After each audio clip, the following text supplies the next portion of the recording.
একটি কারণে হিন্দুরা সারা জীবন মুসলমানের কাছে ঋণী হয়ে থাকে। কয়টা কারণ? একটি কারণে হিন্দুরা সারা জীবন মুসলমানের কাছে চির ঋণী হয়ে থাকবে, ইসলাম ধর্মের মানুষের কাছে চির ঋণী হয়ে থাকবে। আমার ভাইরা, আজকে আমরা ওই কারণটা না জানার কারণে আমরা মুসলমান নিজেকে ছোট মনে করি, মুসলমান জাতি নিজেকে ছোট মনে করি। অথচ আমাদের ধর্মের একটা নিয়ম হিন্দুরা নিয়ে আজ পর্যন্ত তারা জীবিত আছে, বেঁচে আছে। যদি আমাদের ধর্ম থেকে ওই নিয়মটা না নিতেন, আমাদের ধর্ম থেকে ওই প্রথাটা না নিতেন, তাহলে তারা আজকে জীবিত থাকতে পারতো না, সকলেই মারা যাইত। আশ্চর্য কথা যে কি এমন কারণ আপনারা সকলেই হয়তো জানেন না। 1829 সনের আগে, কত 1829 সালের আগে হিন্দু ধর্মের মধ্যে একটা প্রথা ছিল, সতীদাহ প্রথা। কি সতীদাহ প্রথা? এটা মানে কি? এটা মানে হলো যে হিন্দু ধর্মের কোন যুবক ছেলে যদি বিয়ে করার পরে তার স্ত্রী মারা যায়, কি করে? স্ত্রী যদি মারা যায় অথবা তার ওই যুবকটা বিয়ে করার পরে ওই যুবকটাই যদি মারা যায়, তাহলে কি করত? একটা নির্মম পরিস্থিতি ঘটায় দিত, নির্মম পরিহাস তারা ঘটায় দিত। সেটা হলো ওই যুবক ছেলে মারা যাওয়ার কারণে হাত পা বেঁধে ওই মহিলাকেও চিতায় পুড়িয়ে শেষ করে দিত। নাউজুবিল্লাহ, কত বড় মর্মান্তিক কথা।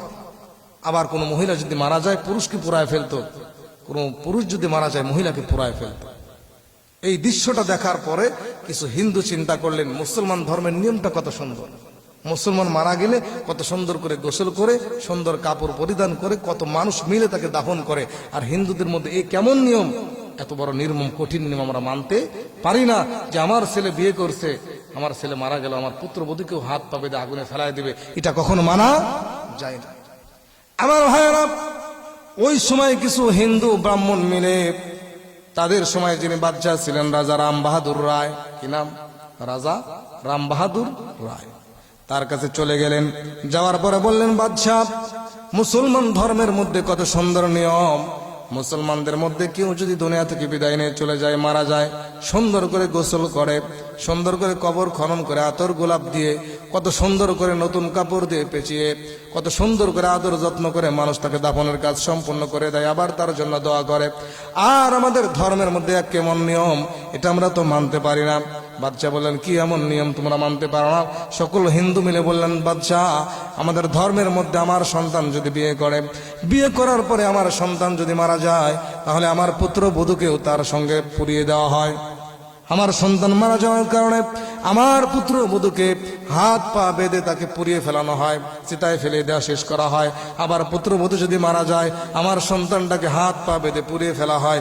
এত বড় কঠিন নিয়ম আমরা মানতে পারবো না। নিয়মটা কত বড় কঠিন, কত বড় মারাত্মক, দেখেন কত বড় ঘৃণিত একটি কাজ। আপনার সন্তান বিয়ে করছে, আপনার পুত্রবধূ মারা গেছে, সন্তানকেও জ্বালায় দিবে। আবার সন্তান মারা গেছে, আপনার পুত্রবধূকে কি করবে? জ্বালায়। আমার ভাইয়েরা, সমস্ত হিন্দু মিলে ওই রাজা রাম বাহাদুরের কাছে গিয়ে বলো, বাদশাহ, এই নিয়মটা আমরা কখনো মানতে পারবো না। মুসলমান ধর্মের মধ্যে কত সুন্দর নিয়ম, ওই রকম নিয়ম আমাদের মধ্যে নিয়ে আসেন। বলে কি? তাদের ধর্মের মধ্যে একটা নিয়ম আছে, সেটা হলো স্ত্রী মারা গেলে স্বামী আবার বিয়ে করতে পারে, স্বামী যদি মারা যায় স্ত্রী আবার বিবাহ করতে পারে। তাদের মধ্যে কিন্তু এই অবস্থা নাই যে স্বামী মারা গেলে স্ত্রীকে হত্যা করে ফেলবে। আমাদের মধ্যে এত কঠিন নিয়ম কেন? ওই সময় সমস্ত হিন্দুরা মিলে মুসলমান ধর্ম থেকে একটা নিয়মটা নিয়ে আজ পর্যন্ত তারা জীবিত আছে।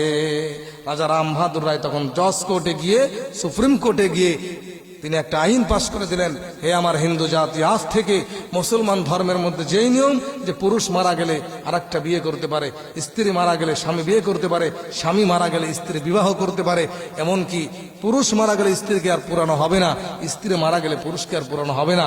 মুসলমানদের যেই নিয়ম, ওই একটা নিয়মে আমাদের ধর্মের মধ্যে নিয়ে আসা হলো। সুতরাং ইসলাম ধর্মের নিয়ম কত সুন্দর যে আমাদের ধর্মের একটা নিয়ম নীতি আদর্শ নিয়ে আজ পর্যন্ত তারা জীবিত আছে, আজকে তারা বড়াই করতেছে।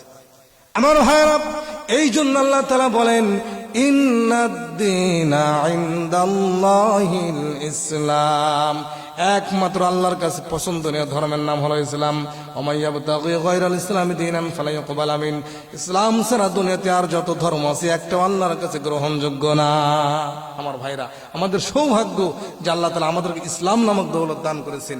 বিনা দরখাস্তে আল্লাহ মুসলমানের ঘরে কি করেছেন? জন্ম দিয়েছেন। সুতরাং প্রিয় ভাইরা, মুসলমানের ঘরে শুধু জন্ম নিলেই হবে না, মুসলমানদের কিছু কাজ আছে, এগুলো আমাদেরকে করতে হবে। যদি না করি তাহলে আমাদের মুসলমানের কোনো মূল্যায়ন থাকবে না।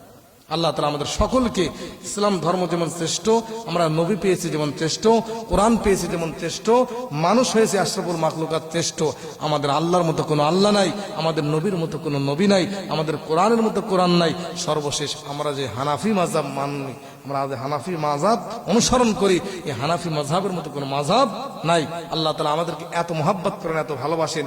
সবথেকে শ্রেষ্ঠ শ্রেষ্ঠ জিনিস আল্লাহ আমাদের জন্য বাজেট করেছেন। সুবহানাল্লাহ। প্রিয় ভাইরা, এজন্য আসুন ইসলাম ধর্মের গুরুত্ব জেনে ইসলাম ধর্মকে আমরা মূল্যায়ন করে ইসলামী পরিবেশে নিজের জীবনকে পরিচালনা করতে পারি, রাসূলের সুন্নাহ অনুযায়ী নিজের জীবনকে পরিচালনা করতে পারি। আল্লাহ তাআলা আমাদের সকলকে ইসলামের প্রতি ভক্তি রেখে আল্লাহ রাসূলকে ভালোবেসে ইসলামের পরিবেশে থাকার মতো তৌফিক দান করুন।